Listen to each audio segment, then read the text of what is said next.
Camera. Good afternoon. Welcome to another edition of Talking Tech. I'm Ron Haskell, the Director of Communication for VA's Office of Information Technology, and it's a pleasure to be your host for today's episode. We're going to dive into a remarkable workforce development journey of VA's Office of Information Technology, focusing on the impressive feat of reducing attrition by nearly 10% over the past year, while also welcoming over 1,000 new team members to OIT. Central to our discussion is OIT's dedication to nurturing a world-class workforce through retention tactics, employee benefits like career development programs, and innovative strategies that have played a pivotal role in retaining our highly talented professionals. Joining us as a distinguished guest for this episode, no stranger to the program, is Nathan Tierney, Deputy Chief Information Officer for the Office of People Science and the Chief People Officer. This is not a one-way conversation, of course. We welcome your active engagement. Towards the close of the session, we'll have an interactive Q&A session. Please post your questions in the LinkedIn and YouTube comment section for a chance to have them answered live. With that introduction, I'm delighted to welcome Mr. Nathan Tierney to the discussion. Nathan, Wired just yesterday, we were reading this, said that the government is now the hottest tech employer in town. So we're making a lot of good strides. We're bringing people in with SSR and things like that, but we're also doing a lot of work to keep people here. So what do you got for us on that? Yeah, if you want to roll right to the deck, let's go through some of this because thanks, Ron, for that intro. And if I can bring up the deck so I can see it. If not, I will figure it out. All right, so we're going to roll an audible here, I guess. So let me just talk through. Can everybody see the deck? I'm going to assume, Ron, we can. We'll cut to it here. Technical challenges. All right. So, hey, here's the deal, right? I'm the DCIO and Chief People Officer, but today I'm going to be your Chief Mythbuster, okay? Because here's the deal. When you look at the federal government, we're not a bureaucratic government anymore, particularly in the Office of Information Technology. And what do I mean by that? Look, I know there's a lot of tech layoffs out there. It's a competitive job market for that top talent, but we have a lot of opportunities for you to really change the world. As a retired veteran, I count on the VA for the services as well as for my family services. And here's what I mean. If you're a tech talent, you want to work in financial data, healthcare data, of which we have the largest data set in the world. If you want to work on the educational side, technology is all around us and touches everything we do. And the VA is that place to be if you want to work in technology or emerging technologies. In fact, a lot of people don't know this. Back in the 70s, we were the first pioneers in an electronic healthcare record system. I mean, think about that. We are there on the cutting edge of technology, and we're on the path to be the government leader in tech. Go to the next slide, please. All right, so why come work for us to begin with? Well, let me throw some numbers out to you. There's about 18 million veterans in the United States. There's 76 million descendants of veterans. Probably many of you out there are a descendant of a veteran. What does that mean for us? Well, think about that. That's about a third of the U.S. population is either a veteran or directly tied to a veteran. We all enjoy our freedoms, right? And the things that we hold most dear. So again, just on the mission alone, why wouldn't you want to come work for us? If you go back to the previous slide, because I think we're on 2 of 2, I'd like to be on 1 of 2, please. When we talk about the tangible benefits of why come work for us and why stay with us, okay? There are steady growth opportunities for you. Right? We are committed to you. We take a people-first strategy. There is internal and external training, both in industry or academic communities that are available to you. There's plenty of pathways to move up in grade as part of that career development. We actually stood up a coaching and mentoring program to help you with your employee development and growth. And here's why. One of the top attraction and attrition drivers out there today in industry is employee development. So we don't just look at employees as the masses. We look at you, meet you where you are, and help you get where you want to be with your career. Our work-life balance, right? We have flexible and compressed work schedules that allow for time off, right, per pay period. So you can work your hours. I have many employees that do this. They work 4 days a work week, and then they take their Fridays off, compressed work schedule. Because again, it helps us by helping you in your work-life balance so that you can be more productive, more efficient, have more time with your families, but also be able to contribute to the VA mission by delivering quality IT products and services that help veterans, their families, and caregivers. We have multiple locations nationwide, right? And in U.S. territories. And we even have some offices out in the Philippines. In terms of benefits, right? If you're worried about benefits because you want to take care of yourself, your spouse, significant other, kids, we have awesome healthcare insurance. We have flexible spending accounts. We have long-term care insurance beyond just your Social Security or Medicare benefits that many Americans get. We have a really awesome life insurance policy too. And I know I keep using the word awesome. It's not because I have a lack of words. It's just because we're pretty awesome to come work for. All right, now get this, thrift savings plans, very similar to your traditional 401ks.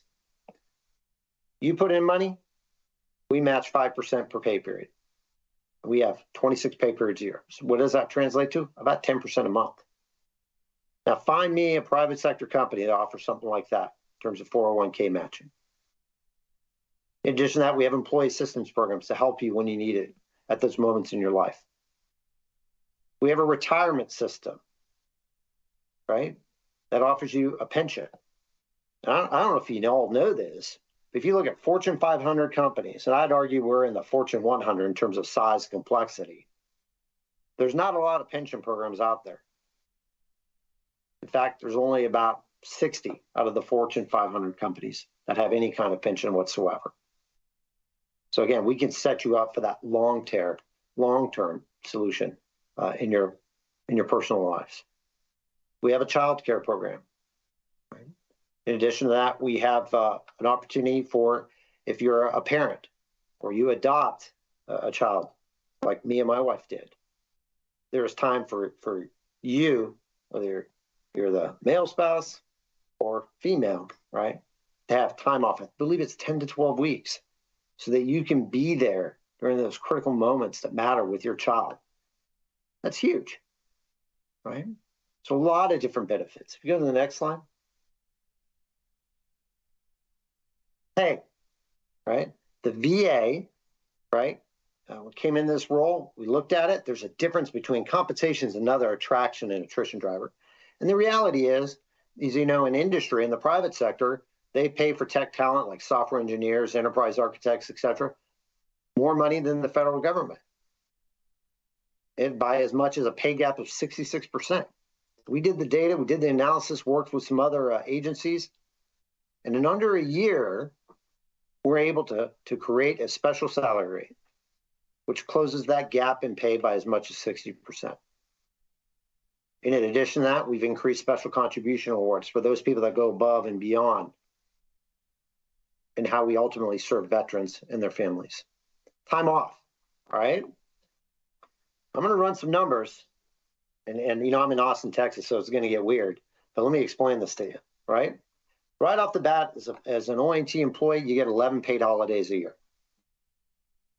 Depending how you start, you get anywhere between 13 to 26 days of annual leave. Annual leave.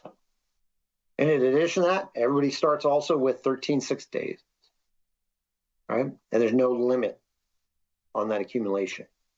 Well, math's not always my strongest suit, but let's do the math for a minute, right?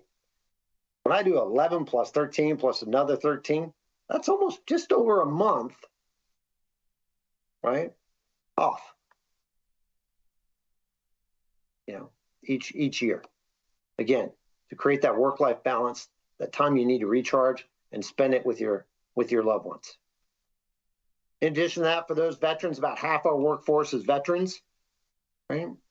Whether you've done 20 years, 13 years, 5 years, whatever, right? You can come over and get credit for that military service time. And we have a buyback program where it can actually contribute to your retirement time. So I think that's huge, right? On the benefits for coming there. And then if you're a military spouse, we have a lot of flexibility for you. So as your loved one is transferred or moved, we can work with you to accommodate that move so you don't have to seek other employment. You know, I mean, my wife gave up a lot of part of her career to join me when I was moving around the military. Right? But now we put in processes so that that doesn't have to happen. You don't have to have a restart. So if you're a military spouse out there, we are hiring our heroes like you. Go to the next slide, please.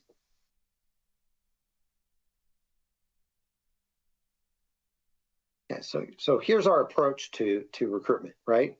Remember I mentioned that I'm a chief myth buster. Well, I'm also a bureaucracy buster. Okay, so we have changed the game and evolved our talent acquisition strategies, right? And what do I mean by that? Okay, well, first off, right, if you go back to the right slide, which is one of two, please. What we've done is we've optimized our offer. It's kind of like conversations like this. Why do you want to come work for us to begin with? Okay, what's the driver of how you can serve veterans? You get to work with cutting edge technology and all that other stuff that I mentioned earlier. Okay, we've created, we've closed that gap in pay through special salary rate above the minimum wage rates, marketing of our benefits, and really just like I mentioned, answering why do you want to come work for us to begin with. We've also optimized our screening process, right? We're implementing things like blind resume reviews, right? To remove any kind of biases. We use behavioral-based interviewing approaches, right? Based on scenarios, which I think is really helpful in making sure that those individuals that come work for us, right, have those right characteristics, right? And aptitude and skills to be able to join that team. Because ultimately, everything we do in IT, right, affects the veteran, the family members, or their caregivers. So we want high-performing team and folks like you to join it. In addition to that, we've really looked at like the candidate journey, right? What do I mean by that? Like, why do you want to come work for us? How can we interact with you? What's your feedback in terms of our hiring process? So how do we improve? It's this continuous process improvement that I'm after with how we're optimizing how we recruit and retain talent. Next slide, please. Our search criteria, right? We're getting out there, right? To access a larger pool. I mentioned earlier the tech layoffs. Hey, if you got laid off, you want to come work for us, and you're high speed, low drag, come check us out, right? We're using data to go reach out, find those skilled candidates, looking for adjacent skill sets, figuring out how we can train you, right? We're looking at alternate locations, right? So we're not just like, oh, we're only going to hire here, right? Because we never want to turn down talent. We're also looking at under-targeted talent pools, right? And reaching out to those communities, right? So that we can bring you on board and engage you in a different way. And that kind of leads to the last piece, right? This people first, right? Fostering that culture of commitment to you, continuous learning, development, engagement, because your voice really does matter to us with how we're shaping this organization. Next slide. All right. I mean, I firmly believe in this, right? If we can improve that employee experience, it ultimately leads to better support for the veterans with whom we serve. I mean, if you're an employee, right, or candidate, guess what? You're a customer, right? You can either buy what I'm selling or you'll bail and go somewhere else.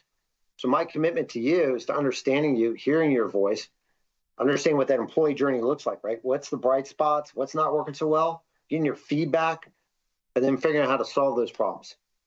From the time we attract you, to the time we bring you on board, throughout when we develop you, and when you separate or retire, right? All those stages of your journey we are committed to, and we're taking progress on those things. So if we go to the next slide, I'm going to get into that, right? I mentioned your voice matters, right? Throughout those stages of your employee journey, and you're going to see some of the things we've done in this last fiscal year. Next slide. All right, careers page, right? What do I mean by that? Like, coming into the government, it gets weird, right? You need that decoder ring sometimes to figure stuff out. So we've created a careers page to improve not only the candidate's experience, but the employee experience with understanding why come work for us. What are the opportunities? How does it translate into what you may be doing in the private sector? Right now we use the term IT specialist, right? You're like, well, what is that, right?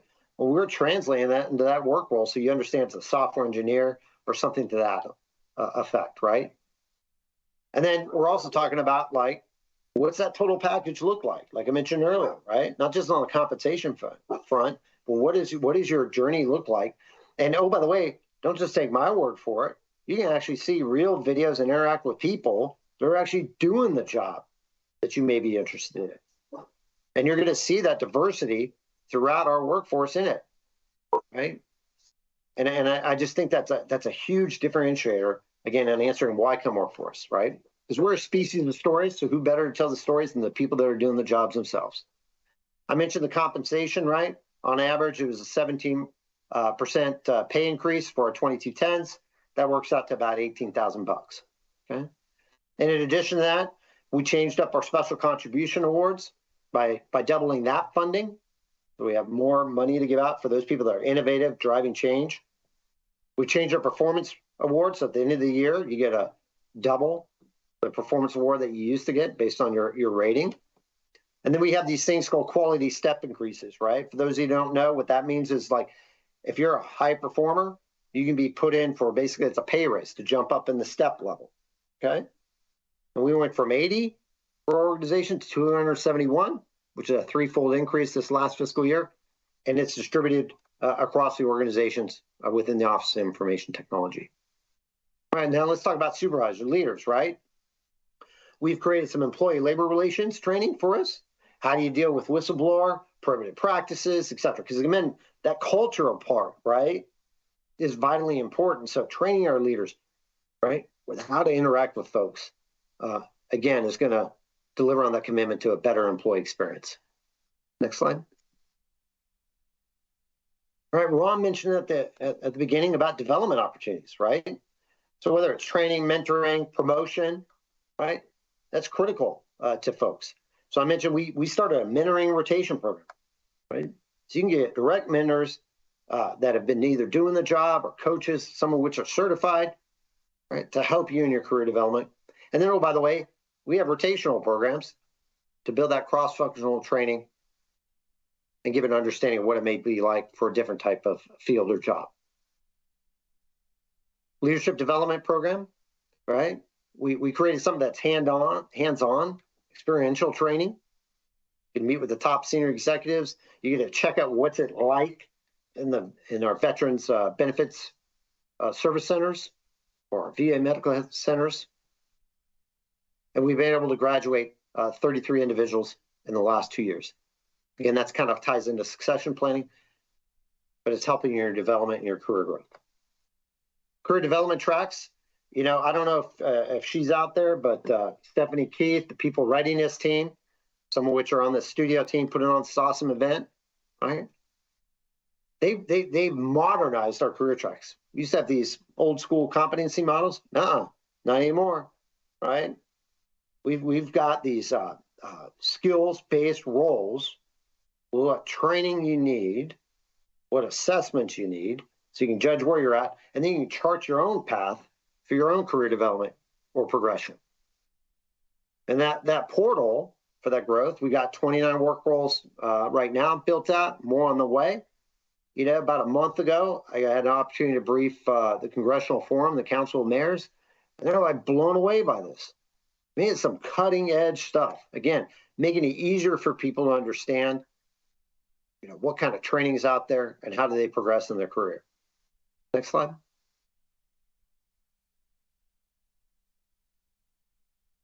We're a little bit slow on the delay. See, this is why we need y'all, so we can get these slides sped up a little bit faster, right? All right, so let's move on to the next one, all right? So on the horizon, we're kicking off a federal rotational cyber workforce program. This means that if you're in that cybersecurity role, you'll have an opportunity to serve in other agencies.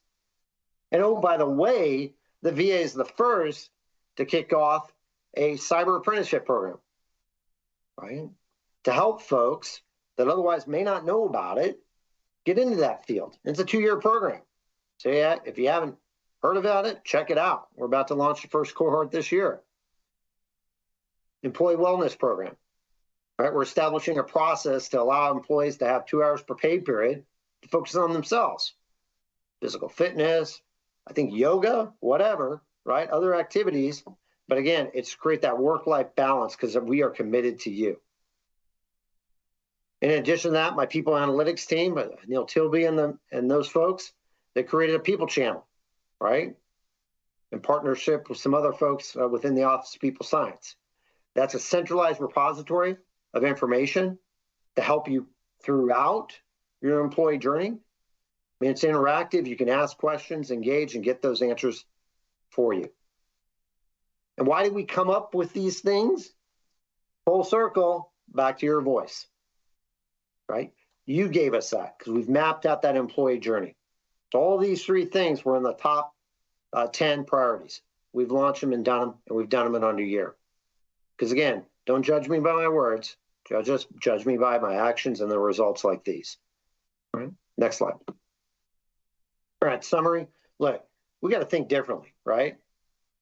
That future of work, where we're at with technology changing us quick, we've got to be able to adapt to that and focus on our people. You know, any business, if you will, needs people and money. And I would argue it's first the people. They're the creative problem solvers that drive innovation, that help other people. And in the VA's mission, we get to help the veterans, their family members, and their spouses, as well as you, if you're an employee as part of this VA OINT team. And lastly, my mantra, it ain't rocket science. It's people first, mission always. As long as we focus on that, I think this is the place you're going to want to be. So with that, Ron and the team, thanks for bearing with me through some of these technical challenges. Well, let's open up to questions because I want to hear it from you all. All right? Sure. Before we do that, I'll say our personal anecdote. I know even within VA, what we're doing here at OIT was appealing to me to come from the hospital side over to OIT and some of the things here. And my onboarding experience was like nothing I'd ever experienced anywhere else I've worked in government. It was well thought out. The contacts were there. I had my equipment and everything right at the beginning. So I personally can attest to that.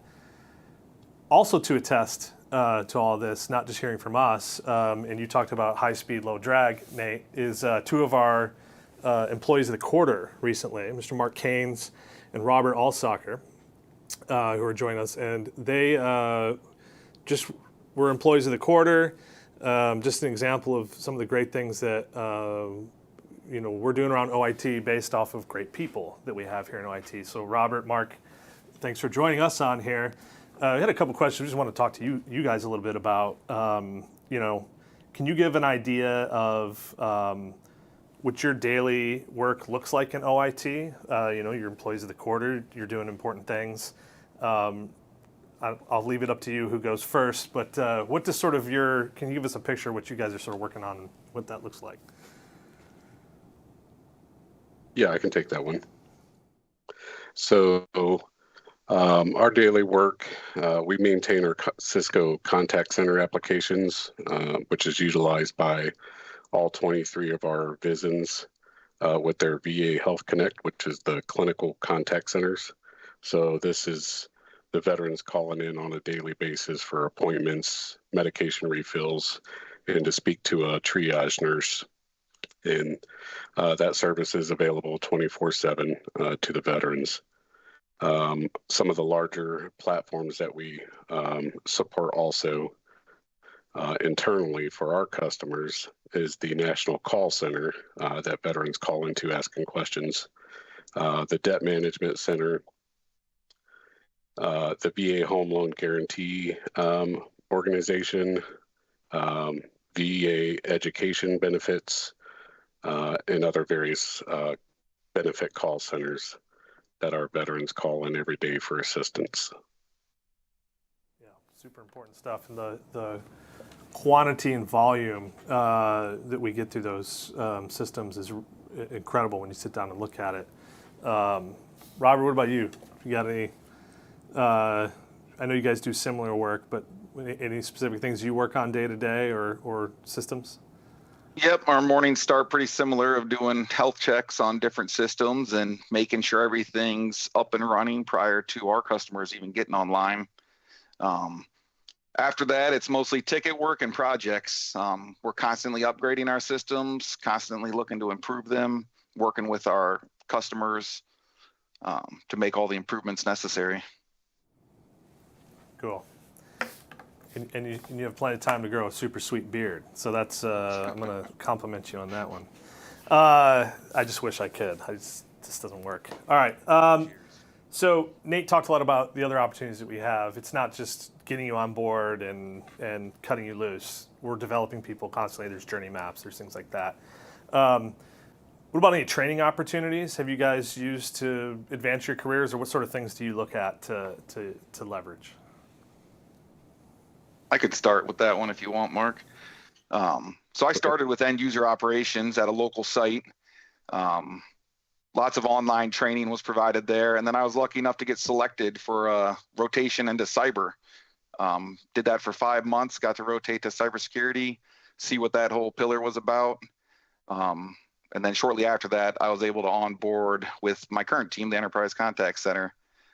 Since joining this team, I've been sent to 2 different Cisco trainings, both on our larger platform, PCC, and then on our smaller platform, UCCX. So the training is constant. I see the emails go out weekly, monthly, offering up different trainings that they would like us to attend. Cool. What about you, Mark? Yeah, just to elaborate on that, I kind of had the same scenario where I started in user operations, and I worked specifically in the telecom office for all of the Cisco products that we had.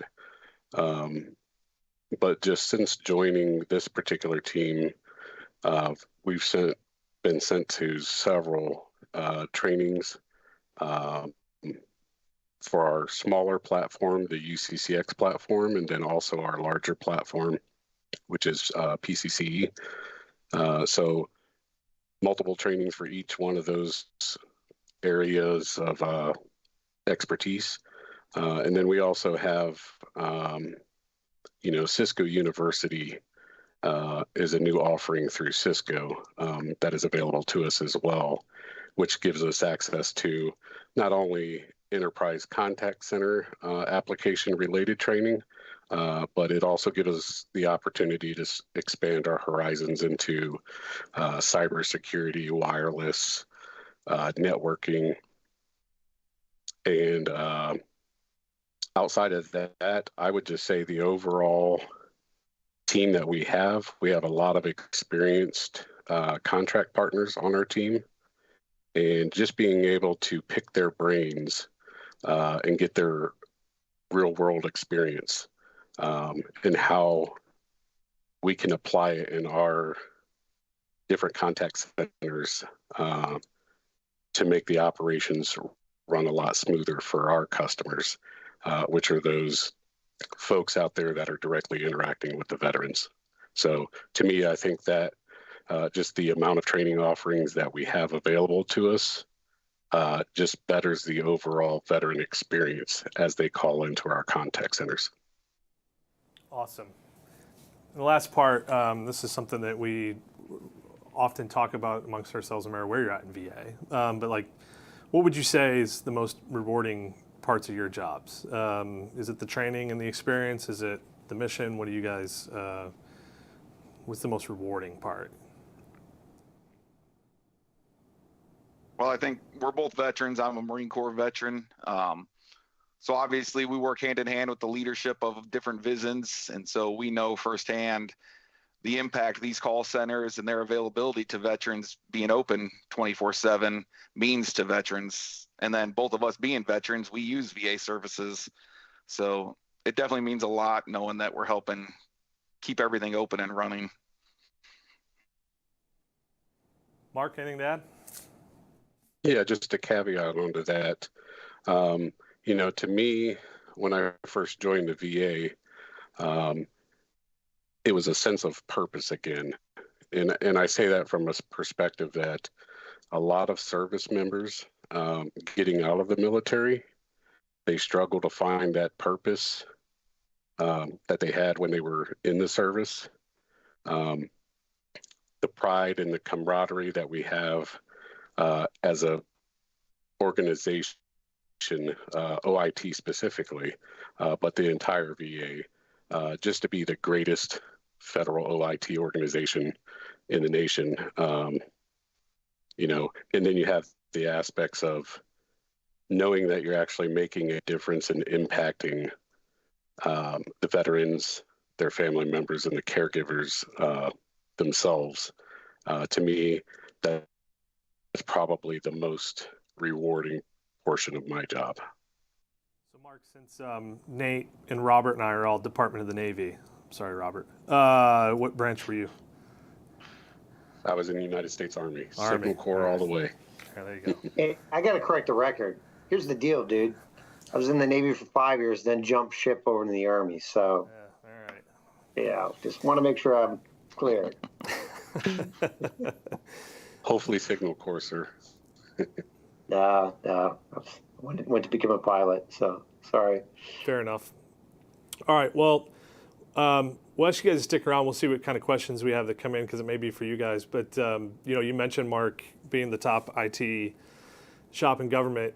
We were just recognized by GSA as the top federal IT group for our peer class. And it's certainly people like you guys that are doing that. So, thanks so much for what you guys do. I'm going to turn it to Lou now here in the back and see what sort of questions we have come in, Nate, and then we'll sort of triage those and send those around. I know we're pretty much up against time, but Nate, you got maybe 5 minutes or so we can go through here? Okay. So first one, people are interested in the Cyber Apprenticeship program, Nate, and when will that kick off? Yeah, right now it's already kicking off. There's applications coming online. We're about to bring on board or make the selections on the first cohort. First cohort's about 5 to 10, and then we're going to scale it based on the feedback from that group. Okay. How long will that cohort if people want to apply for the next one? Do we know? No, I don't. Probably do it the next year. So we're going to run it. It's like I mentioned, it's a 2-year program. I want to get about a year under our belt with the first 2 phases to get the feedback from the folks that are part of it, and then we're going to continue to improve. I mean, I think that's a theme you're going to hear over and over again, right? I want to hear from your voices, what's working, what's not working, what do you need? Then we'll adjust fire and make it better. So, okay. This next question, along the same vein, what grade levels can participate in the cybersecurity apprenticeship? Yeah, we have a mix of 5, 7, 9s and then 11, 12s. Okay. Next one, we're doing rapid fire. What specific strategies did OIT implement to reduce attrition by nearly 10%? Yeah, I touched on a couple of them before, but I think really it's a focus on people, and having real conversations like this about why do you want to come work for us, right? Why do you want to stay with us? And then showing a commitment to taking your voices, your feedback, and then making adjustments to make it a better experience. So I think those are some of the things we did. I mean, we did the normal stuff also of with the government didn't always do a good job of using data, right, to figure out how do we source data into the pipeline. But we're doing that. In addition to that, we're making use of like virtual hiring events, getting the messages out with like some of the road shows for events like Tech2Gov. And then in addition to that, launching the careers page. And then we have almost kind of like a kiosk. It's kind of like customer service stuff where if you've got questions on like, how do you submit on USA Jobs, your application, whatnot, we have a mechanism for helping you and folks through that as well. So kind of changing the game that way. Okay. You mentioned career development programs, so we have a question on that. They ask if, can you elaborate on the career development programs at OIT that have contributed to retaining employees? So is there any elaboration, like some specifics to the development programs? Yeah, one of them is the rotational program, right? So I mentioned, we started a coaching, mentoring program, right, to kind of get a better understanding and help people in their career navigation. And then we did a rotational program to help them test out those things. But I think more importantly is instead of saying, hey, you got to get great at problem solving or strategic planning, we said, hey, this is what your job is. This is what your work role is. Here's the skills you need to succeed. Here's the training opportunities for you in those skills. And then making it kind of personalized where you can do your own assessments to figure out, hey, how well am I doing? Where do I need to improve? So it's meeting you and our employees where they are and helping them get to where they want to be. And so I think that's part of the big stuff that we've seen too is people are starting to see it. They're starting to hear the voices. They're starting to get interest like, Robert mentioned, right? It's like, hey, both Rob and Mark started in user operations. That means they got to see what goes on the VA at the medical centers, the benefits sides, kind of test the water, see what works, and then reach out and do other programs as part of their career development. So again, I think it's a personalized approach, which is different. So one thing I think we do well here, and the question that comes in is, what role do employee recognition and awards play in OIT's workforce development efforts outside of having Employee of the Quarter come on Talking Tech? Yeah. Well, I don't know about y'all, but my parents used to say, hey, there's this phrase you should be able to say, thank you, right? Sometimes just thank you is enough. So I think recognize employees, not just quarterly or monthly or whatnot, but in the day-to-day interactions of, thank you for your selfless service, right? Thank you for your commitment or going above and beyond and publicly recognizing people is one way we do it, right? Just get the basics down right? The second thing that we've done, I mentioned the awards part in terms of like the compensation side of the house, right? That's important. What's the other thing we fixed? There was a pain point with folks getting their service awards for doing, 10, 15, 20, 30 years of service, right? And having to wait a couple of years to get those service pins and certificates. My team streamlined the process, made it better. Now every 90% of folks are getting them within that month that they earned that service award. I think that's huge, right? The other things we've done is we've changed the game with, I've done it personally, where we do on the spot time off awards, right? So just this last fiscal year, I awarded over 240 on the spot time off awards, which is about 1,600 hours off to folks to, again, say thank you and recognize people for their outstanding customer service or the product delivery and whatnot. So again, I think some of it is just getting brilliant at the basics of saying thank you, being genuine about it, and then allowing people to speak their voices and let us know what's working, what's not working, what do they need. So, and that helps feed into career development, retention, and all those other stuff. Okay, we'll do about two more here. Yep. This one comes in asking, what challenges did OIT face in its journey to build a world-class workforce, and how do we overcome them? Yeah, well, all jokes aside, I was saying, hey, I'm the chief mythbuster today, but that's part of it, right? There sometimes is this mindset that working for government is overly bureaucratic and the pay's not there and blah, blah, blah, or they had a bad experience, whatever it may be, right? So getting out there, debunking those myths, I think was one of the main challenges, right? There's a challenge we had, straight up, is there is sometimes that bureaucratic mindset. So we have to come to the table with new creative ideas and make that pitch, that business case for why we want to change and adapt. And then I'm a firm believer in rapidly prototyping solutions, right?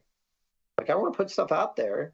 And then again, like you mentioned, ask questions. What do you like? What do you not like? What do you need? And will you pay for it, right? Will you use it? Does this work? And so those are some of the challenges I had is I had some of the intrinsic outdated policies that I had to overcome and rewrite with the team, right? Which they did a fantastic job of. And then the second piece is getting the message out there that we are different, right? And these are the things we dabble in, right? If you're a technologist, like I mentioned, financial data, educational data, right? End user support services beyond what industry does. So like these two gentlemen on the call. So a lot of great things happening here. And by the way, challenges, they're just little speed bumps. So we're going to figure out ways to go, over them, through them, around them, whatever. But again, at the end of the day, we have a target to do. And that target is to deliver quality IT products and services so that veterans and their family members get the care they deserve and need. Okay. And this is a question we used to get quite a bit when I was in VHA with Dr. Elna Hall. Yeah. and this sort of applies here, we're trying to be the best IT group in government. So are there any lessons learned from our workforce development efforts that can be applied to other organizations, maybe even in the public sector? Yeah, I think first and foremost is, let the people talk, right? Those folks doing the jobs like Rob and Mark and whatnot, get them out there. They're your brand ambassadors. Have them speaking about what they like as part of the career and why they're here, right? So that's first and foremost, because that helps inspire people, that next generation, to come in and want to come work for us here, right? Which I think is critically important. The second piece is you got to keep things simple, right? People have questions of like, how do I progress in my career, right? How do I make more money, right? Where are the opportunities to do X, Y, Z, right? So you got to keep it simple and be able to communicate that. And then you also have to create a little bit of ownership, right? Which means like, I can't guarantee you're going to get promoted or you're going to come out wicked smart in AI or anything else, but I can create that opportunity and show you the path. And that's one of the awesome things about our country, right? Generally speaking, right? Nothing limits you. You're only limited by your imagination and effort with how you want to get there. So those are like some of the things I would offer to industry that you can take differently, right?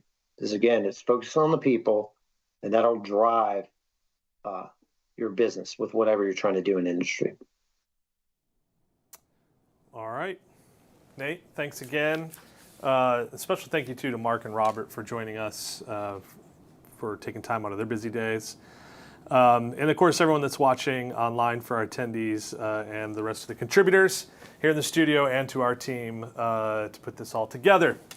We also encourage you all for feedback and continuous engagement. Next month, we're going to try and talk about the VA mobile app that we have. We're just about at 2 million downloads, so that'll be a big milestone for us. Still 4.8 on the rating scale in the App Store. So lots of great updates and things to talk about there that we'll be looking at next month.